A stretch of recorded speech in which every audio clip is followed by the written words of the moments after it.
to keep him from qualifying as a full-time employee.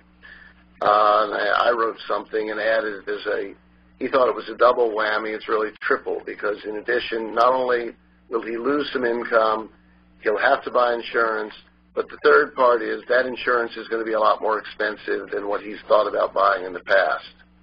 So, no, not a great deal, but yes, nonprofits, same rules. All right. This person said, in the Senate, they're working on a fixed bill to change some individual components of the law. Are you in there lobbying to change full-time to 40 hours? We're definitely in conversation. It remains our goal to, repeal complete or egregious sections that affect employers. That includes the employer mandate. That includes the small business health insurance tax, among a bunch of other concerns. Fixes help some, but don't help all businesses. But we are looking into and in frequent communication with relief efforts as well, such as increasing that limit to 40 hours per week. I don't believe the only fix that's occurred to this law is the repeal of the increased 1099 reporting requirement, the only thing that the President has signed into law. Because the goal of this law is coverage expansion, and the final say has to do with the President, he is not going to want to do a lot of fixes to the law that will impact the coverage requirement. Now, the Supreme Court said that states don't have to increase their Medicaid eligibility all the way up to 133% of the federal poverty line.